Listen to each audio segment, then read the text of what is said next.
Estamos no ar com mais um episódio do nosso canal. Aqui no nosso canal Vamos Mudar o Mundo, podcast Vamos Mudar o Mundo está no ar. Eu até dei uma gaguejada aqui, porque não é sempre que a gente recebe um jornalista, pastor, teólogo, né, apresentador, radialista, e agora um homem do lar, casado, pastor Sérgio Gandra. Deus abençoe, viu? Amém, Obrigado, cara. viu, pela sua presença aqui com a gente. Já tem um tempão que eu queria te chamar, mas Aí. chegou o momento certo, né? Deu certo, né? É isso aí. Hoje a gente vai falar sobre teologia, sobre igreja. Vamos bater um papo aqui, ó, sem pauta mesmo, informal. Isso aí. A gente dá uma refletida, né? Não que a gente está na posição de ficar analisando o que está acontecendo, mas a gente precisa ponderar e a gente precisa refletir a respeito do que a gente tem vivido no mundo, né? Fala um pouquinho aí para o pessoal te conhecer, quem que é o Sérgio Gandra. Que bom. Primeiramente, prazer, viu, pastorzão, estar aqui. Obrigado por esse convite. Sérgio Gandra, né? Estamos aí já uns 10 anos já atuando aí como jornalista, como apresentador, né? Mas essa é mais a minha função profissional, né? Mais na área acadêmica, aí eu já me especializei mais na área teológica mesmo, né? Na teologia bíblica, histórica, sistemática e na área da pregação também, que é a teologia mais prática, né? Então essas são as minhas formações. Não é muita coisa não, mas estamos aí tentando. Não é muita coisa, mas só coisa de responsabilidade, né? É verdade. Comunicar aí... Hoje a profissão do jornalista está tão aí sendo exposta, né? Demais, né, tão pastor? debatida. E também a teologia, né? É. Me fala aí, por que você decidiu fazer o jornalismo? Então, eu sempre fui um bom comunicador, assim, desde criança, né? Cheguei a fazer teatro, inclusive, né? Legal. Tenho formação profissional em teatro Eu também. tem, sabia? Aí, pra você ver, tá vendo? Tudo igual, né? Fez o NET? Fiz do NET, véio. Também. Saudade, época boa. Então, essa foi a minha primeira formação, era adolescente, cara. E aí tirei o DRT e tudo mais. E aí chegou o tempo de escolher a faculdade, né? Eu tava no terceiro ano, e o que eu vou fazer? Aí eu fiquei entre alguns cursos, né? Entre eles ali eu fiquei entre geografia, biologia, porque eu gosto muito também desses assuntos, e teologia. Eu sempre tive essa inclinação também para a área teológica, né? E aí numa conversa com a minha mãe, aí fala, olha, faz um curso pra você ser um profissional bacana. Eu tô olhando, o que vai ser? O que pode ser, né? Aí pesquisei sobre o curso de jornalismo, né? E falei, acho que eu dou conta. Acho que vai dar certo. Acho que essa carreira vai servir pra mim. Aí isso foi o quê? Em 2013, né? Então, desde aí, pela graça de Deus aí. Pastor, estamos aí já atuando já. E se caiu assim, meio que, não por acaso, mas entre tantas opções. E aí, quando você descobriu assim, poxa, eu acertei no curso, hein? Nas primeiras aulas. Eu lembro que quando a gente foi visitar era o UniBH ali, que nem existe mais, o do Antônio Castro, que ele nem existe mais. A gente foi visitar lá o CPM, né, o Centro de Produção de Multimídia, e aí era na rádio, né? E aí a mulher que tomava conta, ela falou assim, alguém aqui quer testar o microfone e tal, pra poder falar? Tal, quem vai? Falei, eu vou, sempre gostei de rádio, né? Aí fiz uma narração simulando um gol, cara. Nossa, aí na hora, falou, que legal, leva jeito. Então, assim, acho que eu tô no lugar certo, assim. Aí foi mais pela especialização no esporte, né? Mas acabou que eu peguei e caí no jornalismo factual, né? E a parte do jornalismo cristão também, né? Que é aí a área que une as duas coisas, né? O útil ao agradável. Verdade. Mas você sempre gostou de esporte? Você nunca pensou em ser jogador, não? Já. Que brasileiro que nunca pensou em ser jogador? A gente sempre pensa em ser jogador, né? Aí não dá certo no esporte, vai pro jornalismo. Vai pro jornalismo. E eu entrei mais por causa do esporte, assim. É mesmo? Mas acabei que eu me apaixonei pelo jornalismo factual também, quando eu comecei a trabalhar profissionalmente, né? E lá no início, né? O jornalismo cristão sempre fez parte da minha vida também.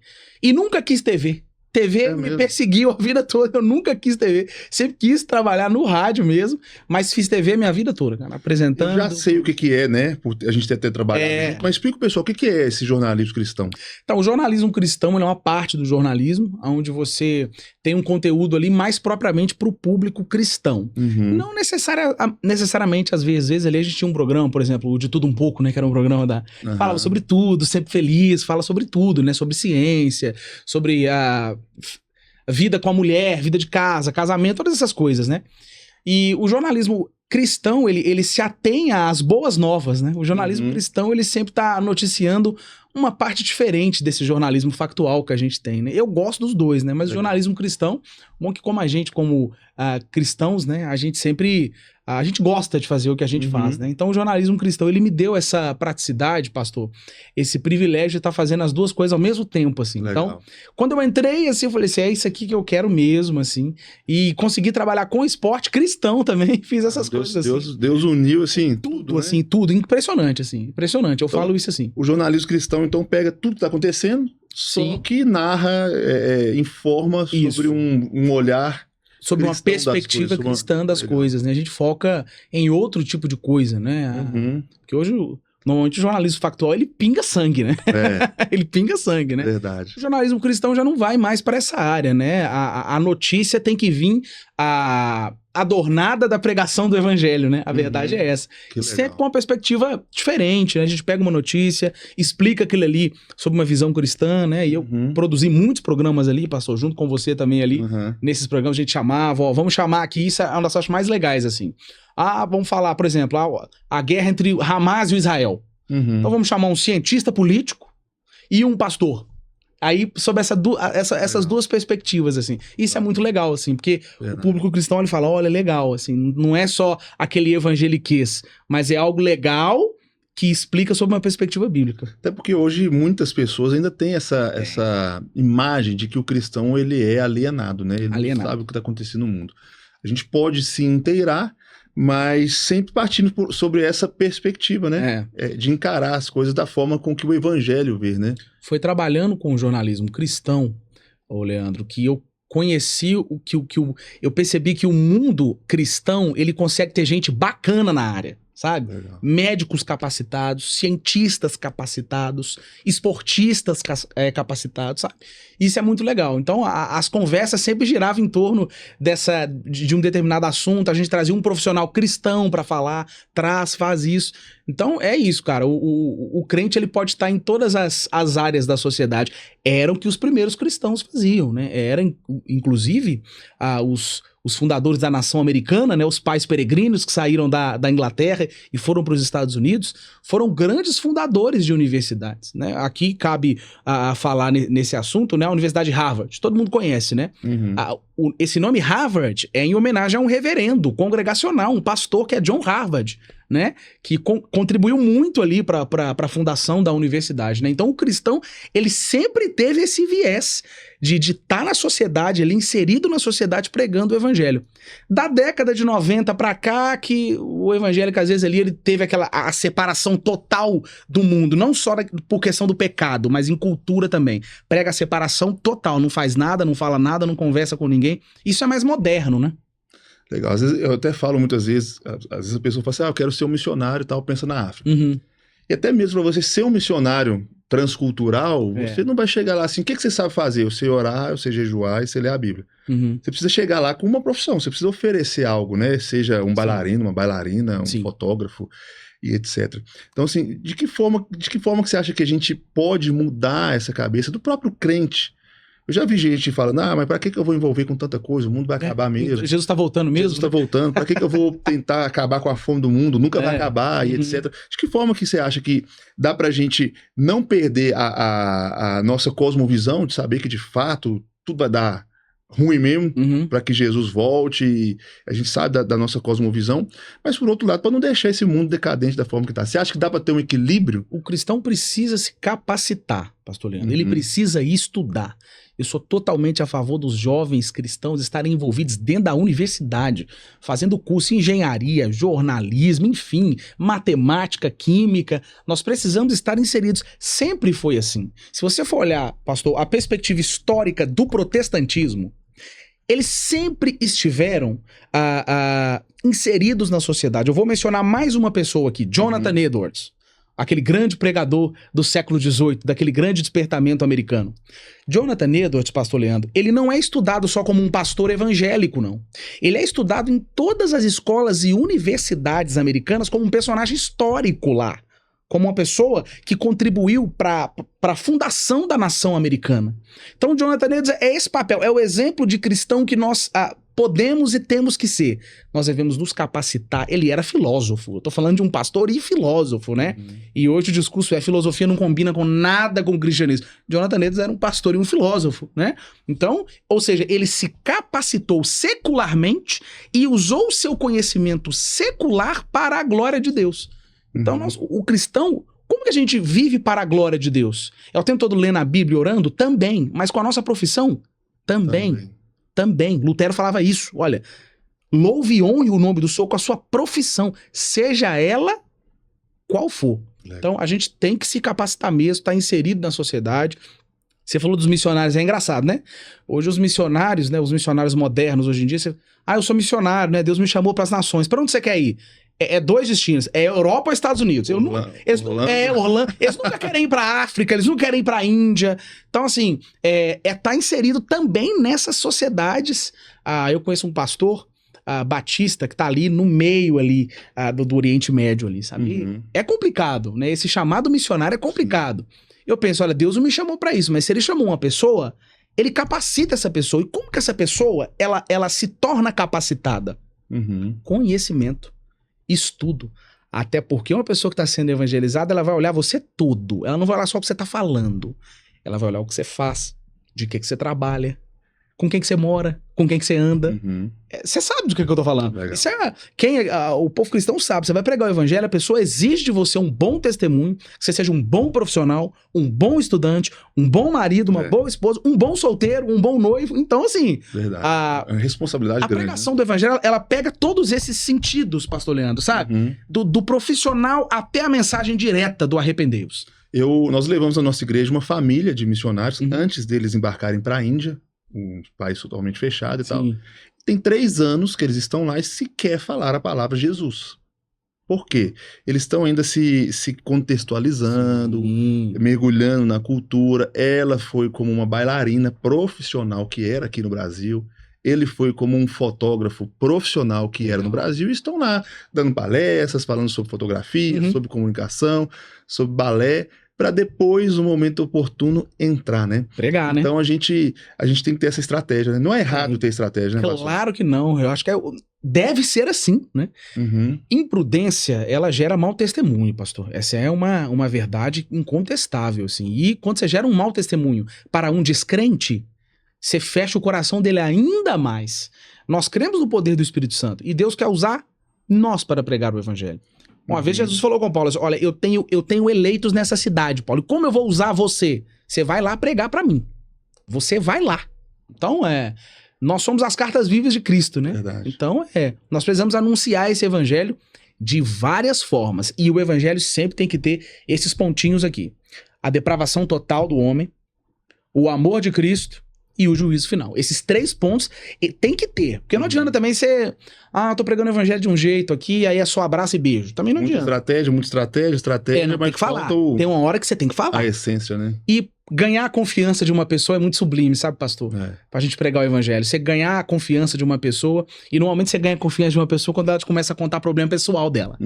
Nossa, eu tô com um problema lá em casa, aquela coisa, briguei com a esposa, tô cometendo um certo tipo de pecado que eu preciso que você me ajude. Então, é aí que entra essa pregação do evangelho. A gente mostra, olha, com o meu conhecimento eu posso ajudar você e apontar Deus pra você. E às vezes não é assim num momento formal, né? Estou indo pregar o evangelho pra você, vestir minha roupa de pregar o evangelho, minha Bíblia tá aqui, etc.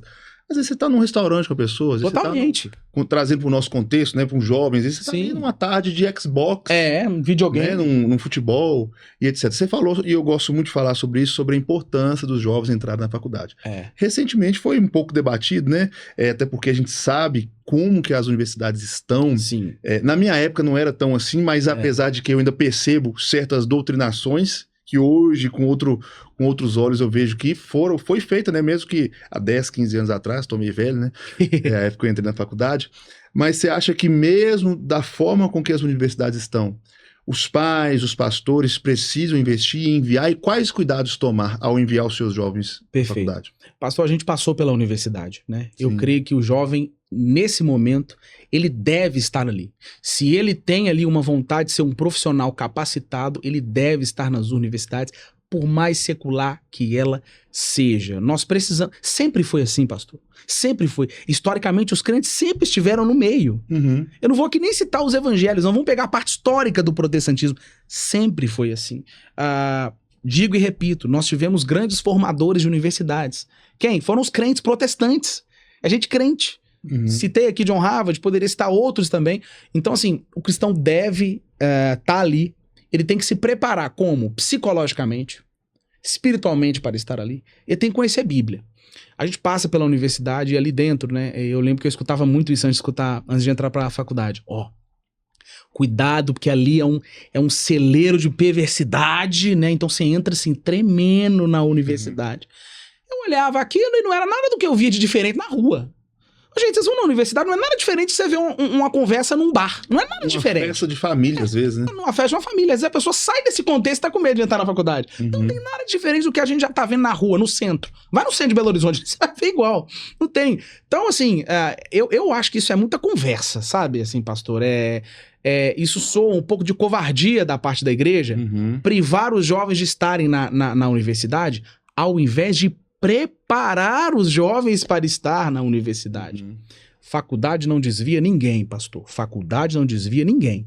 A pessoa que entra ali, abraça o mundo e ama o mundo, o coração dela já estava longe de Cristo há muito tempo. E digo mais, talvez nunca o conheceu. Verdade. Então, um cristão de verdade, nascido de novo, regenerado, ele tá ali no meio, ele prega o evangelho do jeito dele, com sabedoria, como? Sendo um bom aluno, tirando boas notas, não colando na prova, não é? Respeitando o professor, não entrando em discussão com ninguém, não sendo violento e pregando o evangelho da forma que tem que ser também no falar, né? Porque o evangelho vem pelo ouvir, né? O ouvir é a pregação falar, também, né? Então tem que falar também. Então é uma junção de várias coisas. Você nasceu num lar evangélico? Tive esse privilégio de nascer num lar cristão. Então, e aí é que a pressão é maior ainda. Não solta ele não, porque ele ainda não conhece, né? Essas coisas assim.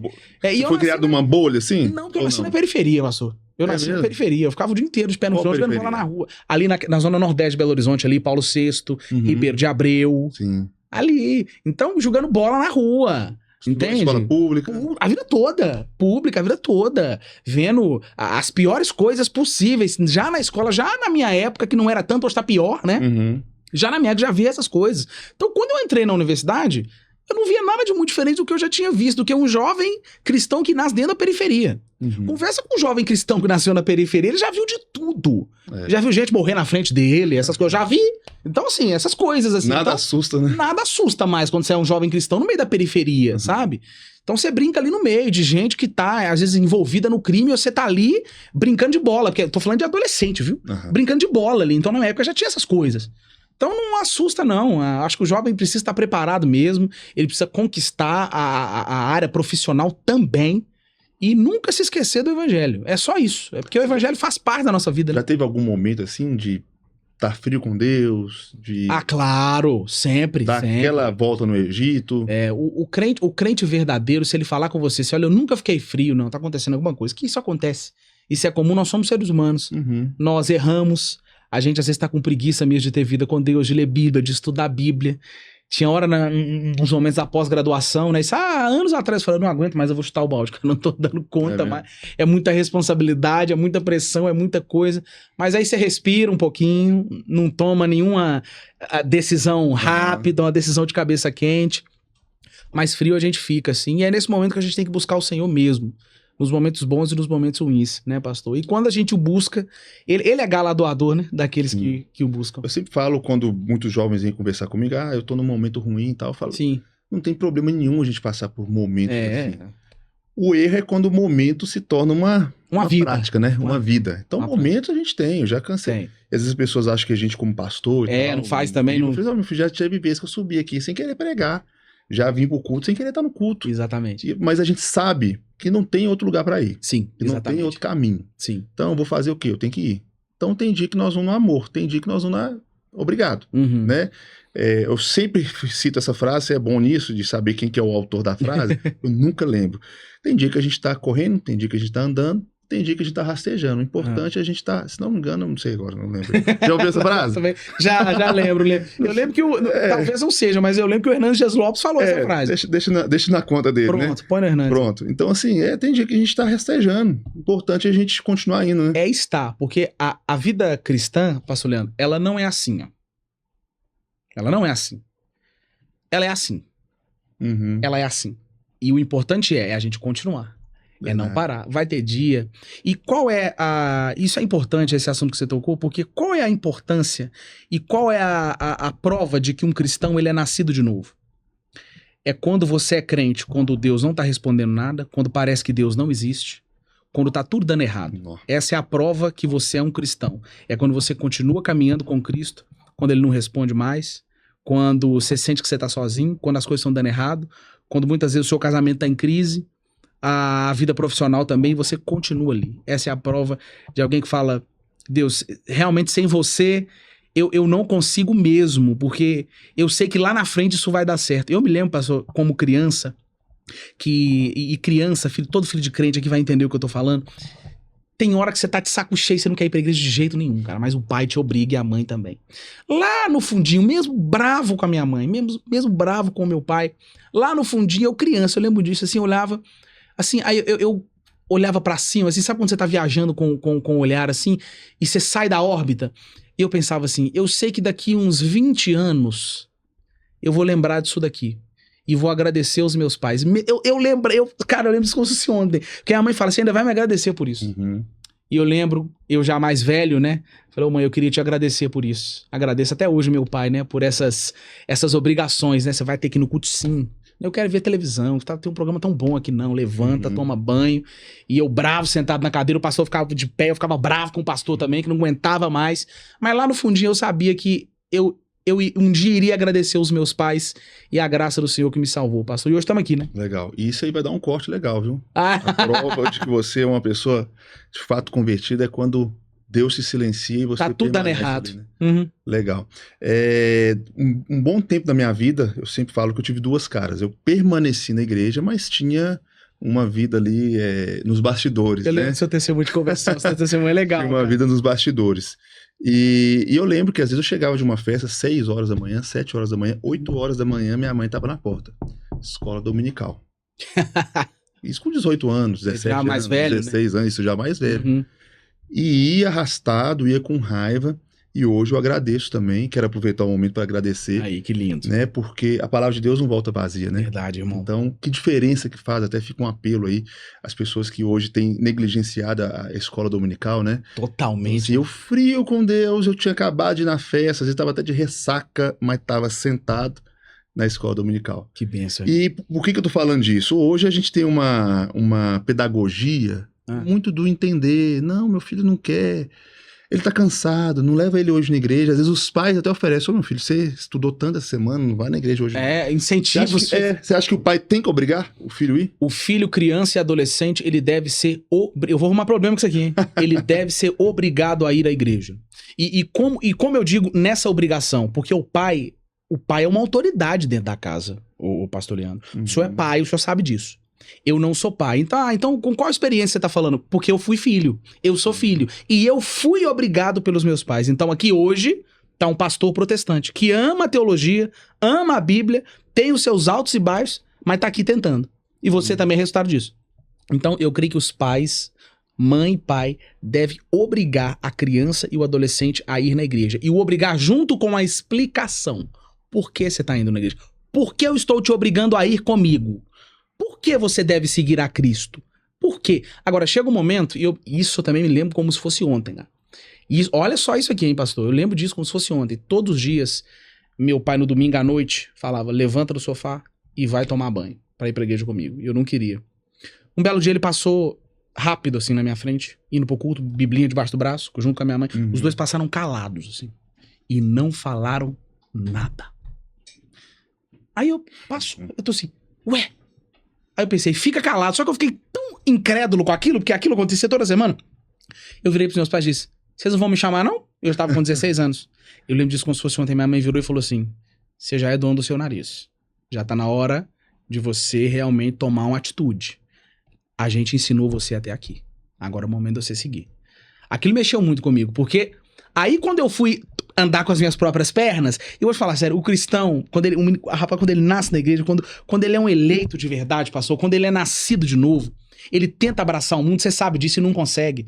Eu lembro daquela parte do seu testemunho, falando que tava, parece, numa balada, né? E o Senhor Jesus te chamou ali. E eu lembro que eu tentei fazer isso também. E ia em festa e não conseguia, cara, porque eu não sabia nem como viver essas coisas, porque, né? Então, não é. Então, e aqui tá esse apelo que a gente faz, né? Do pai ensinar o caminho que o filho deve andar. E quando ele for velho, ele não se desviará dele. Isso ali, esse texto que a gente tem no Antigo Testamento, pastor, agora falando de teologia, né? Sim. Ele é um texto poético. O texto poético ali é um conselho que Salomão tá dando. Aqui não é uma ordem, porque se fosse uma ordem, todo filho de crente, crentinho era. Mas aquilo ali é um conselho. E esse conselho funciona, porque é Deus falando. Funcionou comigo. Então por que não pode funcionar com o filho que dessa vez às vezes está perdido no mais escuro pecado da vida? Por que não pode funcionar com ele? Funcionou comigo. Então vale a pena sim nós instruirmos os nossos filhos com ordem, dizendo, você vai na igreja comigo? Sim, eu sou o resultado disso. E hoje estamos aqui, né? Verdade. O resultado sou eu, pronto. Alguns, assim, eu não preciso... alguns não demoram nada, outros 5 anos, 2 Demora, anos. às vezes, a vida toda. A vida toda. Às vezes mais velho fala, eu realmente estava vivendo uma vida de engano, eu sei que eu estou vivendo uma vida de engano, então hoje, Senhor, eu me arrependo de verdade, porque muitos também, eu vi muitos, pastor, que cresceram na igreja, com pai e mãe crente, hoje estão perdidos, terrivelmente perdidos. Então é um critério que Deus usa, que eu não sei qual é, mas aquele que o Senhor chama de verdade, chama eficazmente. Falando sobre esse chamado eficaz, eu separei algumas perguntas assim que assolam... Não, mas tranquilo.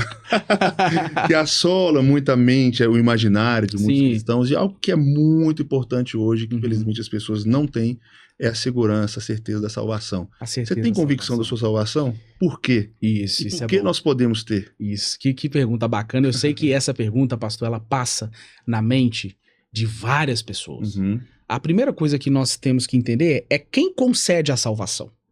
Porque qual que é o ponto? O que salva? A fé em Cristo. E a Bíblia diz que quem concede essa fé é Deus. Só que Deus, ele oferece essa fé e ele convence a pessoa. Porque Deus, Jesus, ele não é só o autor da fé, ele também é o consumador da nossa fé. Então é por isso que se a salvação estivesse nas nossas mãos, nós poderíamos perdê-la. Mas a Bíblia diz que a fé, quem concede a fé para um eleito é Deus. Então você está falando de eleição aí, como é que funciona esse negócio? Como é que eu sei que eu sou um eleito? Se você creu em Jesus verdadeiramente, você é um eleito. Por quê? Porque ele concede aos seus eleitos o dom da fé, pastor. E Jesus uma vez disse assim, olha, aqueles a quem o Pai me der, e o texto original é aqueles a quem o Pai arrastar à força. E aí você pergunta, mas eu não fui arrastado à força, eu que escolhi Jesus. A questão é quem trabalha nessa vontade. Jesus convence o pecador docemente. Ele convence com palavras doces. O evangelho abre a mente daquela pessoa. Como não lembrar da conversão de Agostinho, né? Um homem boêmio. O Senhor abriu o coração dele, ele se arrependeu e ele mudou. Então, se a nossa salvação estivesse nas nossas mãos, poderíamos perdê-la. Mas como ela não está nas mãos de Deus, e aqueles a quem ele chamou, Paulo fala isso em Romanos 8, 29 e 30. Aqueles a quem ele elegeu, ele chamou, justificou e glorificou. Bom, aqui nessa mesa tem 2 chamados e justificados, mas nós ainda não estamos glorificados. Então o texto vai do início ao fim no processo da salvação. Ele chama, ele justifica e ele glorifica. Então a nossa salvação está do início ao fim nas mãos do Senhor. Aí surge a pergunta clássica, né? Essa aqui talvez seja até a próxima, né? Assim, pode então quer dizer que eu posso, né? Já que eu tô só, eu posso chafurdar na lama, né? Eu posso viver no pecado? Não. A Bíblia diz que os eleitos, eles são regenerados e são nascidos de novo. João 13 responde essa pergunta, pastor. Você lembra quando Jesus está lavando os pés dos discípulos? Aí Jesus fala assim para Pedro, assim, olha, se você não deixar eu lavar os seus pés, você não tem parte comigo. Então Pedro fala assim com ele, assim, na ignorância dele, na douta ignorância dele, né? Ele diz assim, então lava meu corpo todo, então. Já que o banho é sinal de comunhão com você, então lava os pés e a cabeça também. Me lava todo, joga o balde em cima de mim. Né? Ele estava dizendo. Sim. Ele não estava entendendo o que Jesus estava falando. Jesus estava falando de salvação. E a resposta de Jesus para ele, pastor, é muito significativa para nós. E isso vai diretamente na nossa vida prática. Jesus responde, olha, o banho completo você já tomou. Resta agora você lavar os pés. Jesus estava falando em outras palavras assim para Pedro. Pedro, uma vez que você está salvo, você está salvo para sempre. E o que um salvo para sempre faz? Ele lava os pés todos os dias. Tem 2 termos gregos ali, né? Que é o termo do banho completo da salvação, daquele que nasceu de novo, e da santificação de lavar os pés. Lavar os pés fala de converter os caminhos. Santificação. Processo, a santificação. Jesus fala para ele, você tomou o banho completo da salvação, você já está salvo. Agora você tem que lavar os pés todos os dias. Ali já é santificação. Porque uma vez salvo, ele é salvo e regenerado. Ele não é só salvo, ele é regenerado. Sofre uma metanoia, uma mudança de mente. Então ele vive em santidade. Então o eleito está perseverando na fé. Ele está preocupado em servir ao Senhor. Ele está com a cabeça na igreja, na escritura, em ser um bom cidadão, em ser alguém justo. Esse é um eleito do Senhor. Ele precisa desenvolver a santificação diariamente. Todos os dias com Cristo. Todos os dias com Cristo. Lavar os pés todos os dias. Quando eu entendi esse versículo, quando eu estudei, o reverendo Hernandes Dias Lopes, pastor, ele tem uma frase que mexe muito comigo. Ele fala, quando você estuda o texto profundo, você encontra as pepitas de ouro. Porque às vezes tá aquele chão batido de concreto e você não consegue enxergar nada. Mas quando você cava mais, você encontra as pepitas pequenas de ouro ali. Então quando eu estudei esse texto, eu falei, meu Deus... Que preciosidade. Que preciosidade é essa que Jesus está falando com Pedro? E porque o foco é sempre o servir. Jesus fala maior aquele que serve. Só que essa resposta de Jesus, ela responde essa pergunta que você me fez. Você está salvo? Você está salvo. E o salvo, ele vive em santidade todos os dias. Mas eu pequei, eu tô vacilando. Pecou, tá vacilando, é o momento de se arrepender. Porque o crente verdadeiro, ele se arrepende. E arrependimento, pastor, é mudança de atitude. É mudança, e às vezes ele tá chateado, ele tá triste, e ele procura ajuda. Essa preocupação, tô em pecado. Exatamente, isso já é um sinal. Isso é sinal de eleição, hein? Se você tá preocupado com o que você tá pecando, isso é sinal de eleição. Agora, um sinal, e esse é um dos mais claros, você nunca foi salvo, né? Você nunca foi, tô pecando mesmo, não tô nem aí mesmo, não vejo isso como um erro, né? Deus aceita. Olha, assim. Deus aceita, olha, isso que eu li na Bíblia, eu acho que não é bem assim, eu acho que a Bíblia me aceita do jeito que eu sou. E isso aí é problemático. É preocupante. Mas quando a pessoa diz assim, cara, eu tô precisando de ajuda.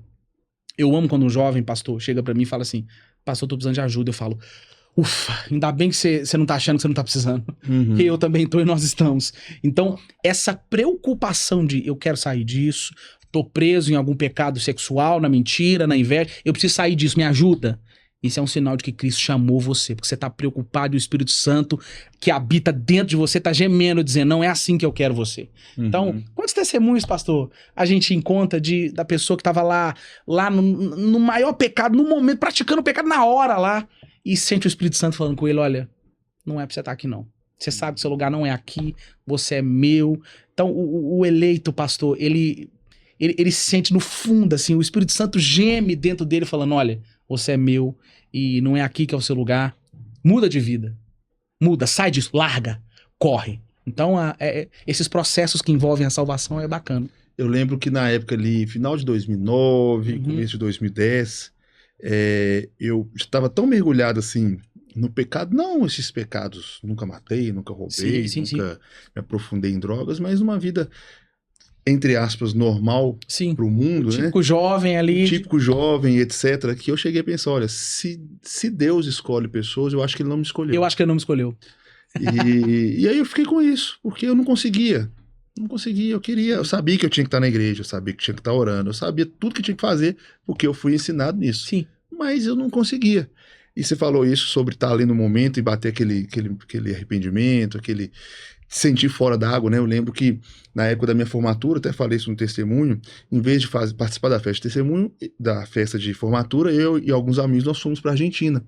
E lá na Argentina eu vi o mundão do jeito que é aberto. Porque aqui em Belo Horizonte a galera ainda é bem conservadora. Ainda é mais tranquilo. Ainda é mais tranquilo. Come quieto, mineiro. Isso, quando eu cheguei ali nas boates ali da Argentina, e só jovens, sem pai, sem mãe, sem ninguém por perto, e eu vi assim, o mundo escancarado e aberto, E eu lembro que toda noite, final de balada, eu sentava num canto e falava assim, velho, o que eu tô fazendo aqui? O que eu tô arrumando na minha vida? O que eu tô arrumando na minha vida? Esse aqui não é o meu lugar. Olha só. E eu lembro que eu tinha já consumido bebidas e tal, mas parece que passava aquele efeito e eu caía em si, que nem o filho pródigo, caiu em si.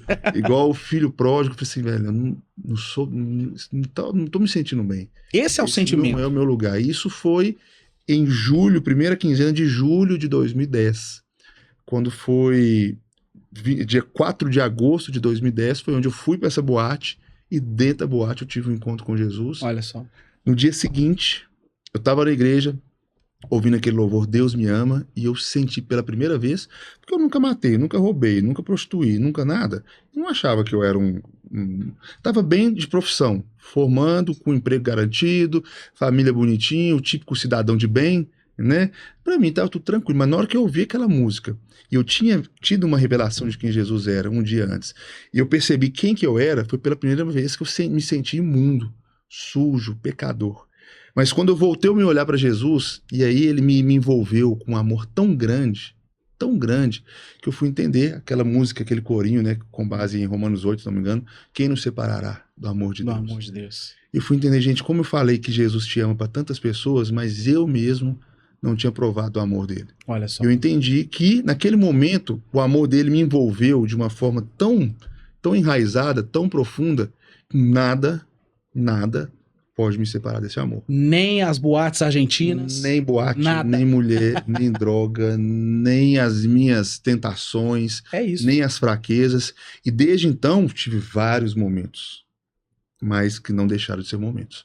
E fica o recado, né? Porque às vezes os jovens se carregam um fardo. Sim. Que às vezes nem Jesus, que às vezes Exatamente. não, que nem Jesus colocou sobre ele, né? Então, às vezes a religiosidade, né? Às vezes o legalismo. Sim. Às vezes a religião impõe ali, tem um tabu de certos pecados. Sim. Que são pecados. Esse pode, esse aqui não. E etc, né? Mas sim, com base nisso, faz um fechamento aí, não do nosso podcast, que a gente ainda tem um tempo, mas para esse jovem, porque eu vejo, pastor, você também é pastor, lida muito com jovem, muito jovem está sobrecarregado, sim, do pecado, mas esse pecado não tem levado ele para o arrependimento, porque é tanto legalismo, não sei se você vai entender o que eu quero dizer. Entendi. Que ele nunca se acha digno. E sempre tem medo de contar pra alguém. Sempre medo de contar, do julgamento. Sim. E ele acha que nunca é digno. Digno a gente não é. Mas vai, fala, deixa Deus te usar. Tá. O que eu queria dizer, pastor, é que sempre quando você vai confessar o pecado pra alguém, pra um irmão na fé, você tem que lembrar também que ele já confessou pra alguém. Ou dependendo da conversa, ele confessa até um pra você na hora. É assim, cara. É um negócio assim que tem aquela famosa historinha que é muito real, né? Dos 3 pastores, eles estavam orando no monte, aí um virou assim, não tô aguentando mais, eu preciso falar, eu tô com medo, mas eu sei que meu testemunho nunca mais vai ser o mesmo aqui com vocês e tal, mas eu tenho um problema sério com dinheiro. Olha, eu tenho um problema sério com dinheiro, o dinheiro tá acima de qualquer coisa pra mim, eu precisava falar isso aqui com os irmãos. Às vezes, assim, eu custo pra querer dar o dízimo, que esses 10% eu olho e falo, eu podia usar isso aqui pra outra coisa. Então, o dinheiro pra mim é um negócio que é complicado, atrapalha até meu casamento. Eu queria que os irmãos orassem por mim. Aí, na hora que eles foram orar, e o outro falou assim, quer saber? Aproveitando o momento aqui, então, queria saber que, assim, eu tenho problema com sexo oposto. Entendeu? O problema é eu tenho um problema demais aí com mulher e esse negócio me pega demais. Eu sei que isso é um problema de todo mundo aqui, mas é porque comigo esse negócio tá dominando minha mente, eu penso nisso o tempo todo. E tal. Então vamos orar. Aí o último falou assim: não, agora que vocês falaram, eu também vou falar agora. Então, agora que todo mundo confessou, eu também vou conversar. Eu tenho um problema sério aqui com mentira. Eu sou uma pessoa mentirosa, às vezes nem eu sei por que eu falo isso. Mas pra ficar bem com vocês, pra ficar bem com fulano, com a minha família, eu acabo contando mentira. E ali Deus curou os 3. O Senhor mudou os 3. Por que eu tô dizendo isso, pastor? A confissão dos pecados pra alguém de confiança. Eu tô falando de amigo, tá? É de amigo mesmo. É de um irmão em Cristo. Isso sara de uma forma, e aqui é o Sérgio quem tá falando isso, que também confessou o pecado pra um amigo, e ele foi curado também. A confissão nesse sentido, porque você citou a questão do legalismo. E o medo dos jovens, e não é só jovem, isso inclui qualquer pessoa, dos pastores líderes da igreja até a irmãzinha que está sentada lá no fundo. esse legalismo impede a gente de crescer espiritualmente e desenvolver a nossa santidade, porque se eu contar, acaba tudo. Não, se eu contar, ele me afasta do ministério. Se eu contar, e a pessoa, ela vai por dentro, ela tá gemendo, ela tá sofrendo com aquilo por dentro. Então você jovem, né, que tá me escutando, né, não sei quando, não sei em que ano, mas confesse os seus pecados, primeiro pro Senhor Jesus. Primeiro a gente entender que a gente tem que estar errado, pastor. Olha, a primeira parte do arrependimento é, eu entendo que eu pequei e errei. Essa é a primeira e a mais importante. Porque é difícil quando fala assim, olha, eu fiz errado, mas acho que isso aqui não tá tão errado, não. Ora, a primeira parte, a principal é, reconheço. Segundo, confissão para Deus. Terceiro, confissão para o irmão. Quem vai falar isso é Tiago. Se confessarmos os pecados uns aos outros, ele é fiel para nos perdoar. Então, há perdão para o pecador, há perdão para você jovem, às vezes você tá aí já liderando juventude, mas tá com um pecado oculto que ninguém sabe o que é. Ninguém sabe, sua namorada, sua noiva, sua família, os jovens da igreja não sabem, mas só você sabe e Deus sabe. Bom, sabendo que Deus já sabe, resta correr para os braços dele e encontrar uma pessoa de confiança. Ah, mas eu não tenho. Tem. A igreja ainda tem gente boa. Sim. Essa desculpinha, pastor, você vai me desculpar aqui, não encaro isso como um desabafo, não, mas às vezes eu encaro como certa covardia de uma pessoa que ela quer viver o mundo, ela fala assim, não, a igreja tá pior que o mundo. Não tem ninguém de confiança na igreja mais não. Tem sim, pastor. Sim. Tem sim. Tem 29 anos que eu vivo a igreja. Eu vi gente terrível dentro da igreja, mas vi gente boa demais dentro da igreja, pastor. Então sempre tem gente boa. Às vezes é o seu pastor que tá esperando você ir até ele. Às vezes já até jogou um verde assim, vem tomar um café na minha casa. Como é que você tá? Como é que tá as coisas? Uma mensagem no WhatsApp, já, às vezes, porque a gente, você sabe, se é pastor, a gente joga um verde pra pessoa assim, ou passa aqui, eu posso ir na sua casa, ou chama no WhatsApp e aí. Mas isso aí, mas onde esse pastor quer chegar? Às vezes a pessoa tá até pensando assim, né? Você quer chegar em algum lugar, esse cara. E não, a gente tá jogando um verde, então às vezes é seu pastor, ou às vezes a sua própria família, você tem um pai e uma mãe crente, confessa. Ninguém vai... o irmão em Cristo não vai te apedrejar. Ele vai te abraçar. Porque errado mesmo são aqueles que estão no pecado, conscientes daquilo e querendo ainda mais aquele consciente e sem o temor do erro. O temor do Senhor é o princípio da sabedoria. É engraçado isso, né? A Bíblia vai chamar de tolo o inteligente. E o inoduto daquele cara, aquele cara que não tem conhecimento nenhum, mas tem conhecimento de Deus, vai chamar esse homem sábio. Olha só que coisa, né? Como a Bíblia caminha nessa contramão. Então confesse. Aqui o pedido é confesse. Confesse para o Senhor e confesse para uma pessoa de confiança. Eu tenho certeza absoluta que o Senhor trata quem confessa e quem reconhece. Amém. Fica o recado aí para vocês, ó. Não perde a oportunidade. O nosso tempo voou, mas tem uma pergunta importante aqui, cara. Tem quase 1 hora já. Que isso. Tem uma pergunta importante que muitas pessoas têm essa dúvida sobre o chamado. Como saber qual que é o meu chamado? Isso é bom, hein? Qual que é o meu chamado? E aproveita e conta como você descobriu o seu chamado. Que legal, que legal. Que pergunta boa, né? E essa pergunta, eu tenho certeza que um dia foi a do senhor, né? Sim. Foi a minha também. Eu sempre dou uma diquinha, que essa diquinha é infalível, hein? Essa diquinha aqui, ó. Viva a igreja. Você acha que você leva jeito pro louvor? Pede uma oportunidade. Você gostou daquilo, levou jeito para aquilo? Se preparou para aquilo? Talvez seja o Senhor te chamando. Porque às vezes as pessoas são muito místicas para descobrir chamado. Verdade. Como que eu sei que Deus me chamou para alguma coisa? Um anjo vai descer. Deus vai usar uma pessoa para falar comigo. Eis que te digo, essas coisas mais místicas assim. Não. Como que funciona o chamado de uma pessoa? É se ela tá bem preparada, se ela ama aqui, tem que amar. Esse negócio de, olha, não amo, mas estou fazendo porque Deus me chamou, mas não ama, mas não gosta, então o seu coração não tá ali, então a pessoa sabe quando o coração dela tá ali, por mais difícil que seja. Então, primeira coisa que Deus vai colocar no coração dessa pessoa é uma vontade, uma paixão pelaquilo. É uma paixão, é uma vontade pelaquilo. Segunda, a pessoa vai se sentir preparada para aquilo. Mas como? Às vezes eu nunca me sinto preparado. Então, a pessoa precisa entender que ela precisa se capacitar. Se ela tá se capacitando, se ela gosta e se as pessoas reconhecem isso nela, isso aí são sinais quase que infalíveis aí de que Deus tá te chamando para alguma coisa. Por exemplo, aí vou citar o meu aqui agora, né? Quando o meu pastor conversou comigo, ele me chamou e eu não tava esperando de jeito nenhum ele me falar o que ele me falou. Ele me ligou e falou assim, olha, eu vejo você, assim, preparado para esse chamado. Eu acho que assim, não tô querendo aqui te colocar pressão nem nada, ele foi muito sábio, e aqui tá a sabedoria de um pastor quando ele vai falar pra alguém algo. Ele tá aqui, olha, eu não quero colocar peso espiritual, não é Deus que tá me revelando nada. Eu só acho que como pastor, vendo você, eu acho que você leva jeito pra isso. Porque ele também é pastor, então ele sabia como é que era a vivência. Eu acho que você leva jeito pra isso. Talvez eu esteja errado. Mas pensa sobre esse assunto, começa a se observar como pastor nesse assunto. Aí você me diz. O tempo passou e ele me ligou, eu falei, pastor, acho que não sei, porque eu sempre fui voltado, pastor Leandro, pra área da teologia. Falei, pastor, eu não levo jeito pra esse negócio, o negócio é ensinar teologia. Ele falou, e pastor ensina teologia, Zé. A gente faz teologia o tempo todo. Você pode ser um pastor ensinando, porque pastor tem que ensinar. Já leu lá as características morais do pastor, tem que ser santo, irrepreensível, tem que ser apto pra ensinar, marido de uma só mulher, a gente sabe. E eu comecei a perceber isso, né, e eu me lembro aqui, isso eu contei semana passada na igreja, esse breve testemunho, como que eu descobri, por isso que a dica é, viva a igreja. Você tá ali, você acha que Deus chamou você pra pregar?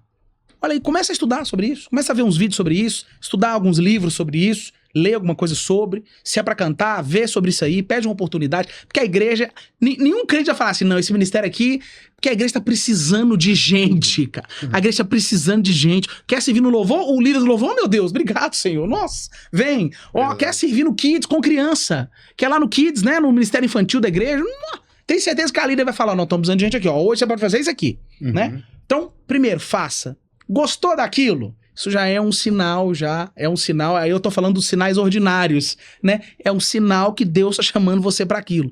Reconhecimento. As pessoas, olha, Sérgio, eu acho... Aí o pastor falou comigo, né? Ó, eu acho que você leva jeito. Então eu já tinha o reconhecimento do pastor da igreja.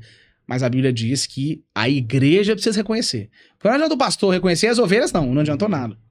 E aí eu falei, eu não vou perguntar pra uma pessoa assim, você acha que eu sirvo pra ser pastor? Porque é lógico que ela vai responder, claro, não, lógico. Ela não vai querer me decepcionar, né? Vai que eu tô matando o chamado do menino, né? Então eu falei, eu vou orar sobre isso e esperar. E algumas pessoas chegaram, cara, por que você não entra? Já conversou com o Léo sobre isso e tal? Você sabe disso, antes de você ser consagrado, as pessoas começam a chamar você de pastor, né? Você como pastor e tal. E aí, há 12 anos atrás, eu numa célula, como que eu descobri que eu gostava de pregar? Eu numa célula, pastor. Aí o meu líder de célula falou assim, olha, na semana que vem eu sei que prega, eu nunca tinha pregado na minha vida. E era num sábado, à tarde. E no próximo sábado, na próxima célula você prega. Eu não dormi os 7 dias, que eu não sabia, falei, meu Deus do céu, não sei o que eu vou falar e tal. E aí preguei, deu certo, foi bacana, e eu descobri que eu gostava daquilo. E ali que eu comecei a alimentar isso já, sabe? Não ministério pastoral, mas pregador, pregar, dar aula. E aí... Há 2 anos atrás, veio esse chamado desse reconhecimento. Então, e nada, não recebi sinal, um anjo não falou nada comigo, não escutei uma voz no meu coração, essas coisas místicas aí, né? Eu escutei uma voz do Espírito Santo falando, tem jeito, ninguém nunca usou, falei, é isso que te digo, você vai ser pastor, não. Os sinais ordinários, que são os mais importantes. Paulo só dá sinal ordinário nas categorias, nas qualificações morais do pastor, é só sinal ordinário. Ele fala, olha, um dos critérios é Deus aparecer e falar com você que você tem que ser pastor. Não, santo. Irrepreensível, marido de uma só mulher, apto pra ensinar, que governa bem a sua casa. Ele só tá falando de coisa ordinária, de sinal ordinário, da nossa vivência como ser humano. Então, quando essas coisas começaram a fazer sentido pra mim, começaram a acontecer, eu disse, sim, agora eu tô vendo que cumprindo esses requisitos aqui, agora eu entendo que é Deus que tá chamando. Porque se a Bíblia diz que o chamamento acontece a partir desses requisitos, e a Bíblia é a palavra de Deus, então é ele que tá me chamando. Perfeito. Maravilhoso, super esclarecedor. Espero que tenha sido mesmo. Muito, demais. Sinais, falei demais, não? Falou não. Sinais ordinários. Às vezes a gente fica esperando o sobrenatural acontecer. E quase a gente nunca deixando acontece. a desejar ali no dia a dia, né? Não, eu tô esperando, mas está surgindo uma oportunidade, a gente tá precisando de alguém. Tá precisando de gente pra fazer. Não, mas se Deus não falar... Deus, né? Como que Deus quer? Não sei, vai que Deus usa uma pessoa, né? Deus fala da forma ordinária também, fala né? também, e a forma que ele mais fala. Justamente. Que a exceção da regra é o sinal, o sobrenatural é a exceção da regra. Verdade. Pastor, obrigado, viu? Meu irmão, foi muito bom. É bom quando passa rápido, porque realmente foi bom.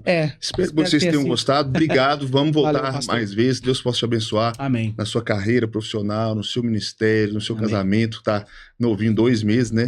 De casamento. Deus possa te abençoar aí profundamente. Amém. Conte comigo. Amém, pastor. E vamos que vamos. Obrigado pela oportunidade. Obrigado a você. Amém. Tamo Até mais. Tchau pra vocês. Até o nosso próximo encontro. Toda semana, toda segunda-feira, 6 da tarde aqui no YouTube e em todas as plataformas digitais. Valeu! Bora mudar o mundo!